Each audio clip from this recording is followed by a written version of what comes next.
संतपीठ 45 कोटीचं बांधलं, त्याच्यामध्ये काय ठरलेलं होतं? मला दत्ता काका म्हणायचं की दादा आमच्याकडे ते करा, प्रवचनकार निर्माण झाले पाहिजे, कीर्तनकार निर्माण झाले पाहिजेत, महाराष्ट्राला त्यांची गरज आहे, वारकरी संप्रदायाचा महाराष्ट्र आहे, साधू संतांचा महाराष्ट्र आहे, तो विचार पुढच्या पिढीपर्यंत त्या ठिकाणी पोहोचला पाहिजे, अशा पद्धतीची त्याची मागणी होती. माझ्याकडे तर तो ठराव आहे, ज्यावेळेस हे सगळेजण सभागृहामध्ये होते त्यावेळेस त्यांनी त्या सगळ्याचा ठराव केलेला होता आणि तो ठराव मंजूर केला. परंतु आज तिथं आपण काय बघतो?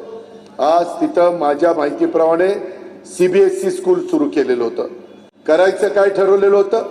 त्या परिसरामध्ये आपण चांगल्या प्रकारे अभ्यासक्रम काय करायचा होता की एक सल्लागार, प्रवचनकार, कीर्तनकार, तबला वादक, पखवाज वादक, हार्मोनियम वादक आणि मुख्य लिपी, अशा पद्धतीने ह्या सगळ्या गोष्टी तिथं करायच्या होत्या. आणि चिखली येथील गट नंबर 1653 मध्ये संत जगद्गुरु तुकाराम महाराज यांच्या नावाने ह्या संतपीठाची स्थापना केली.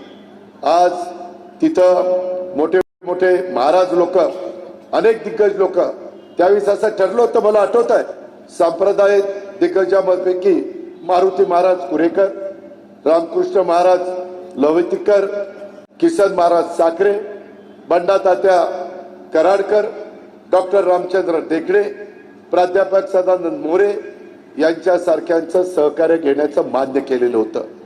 परंतु नंतरच्या काळामध्ये इथं वेगळ्या प्रकारची कंपनी स्थापन करण्यात आली आणि CBSE शाळा सुरू केली. पण गीता, भागवत, ज्ञानेश्वरी, गाथा या धार्मिक ग्रंथावर आधारित अभ्यासक्रमाचा कुठेही थांग पत्ता नसल्याचं संतपीठ नावापुरतं राहिलं. हे कुणाचं पाप आहे? कुणी केलं? का केलं? महाराष्ट्रवादी रे.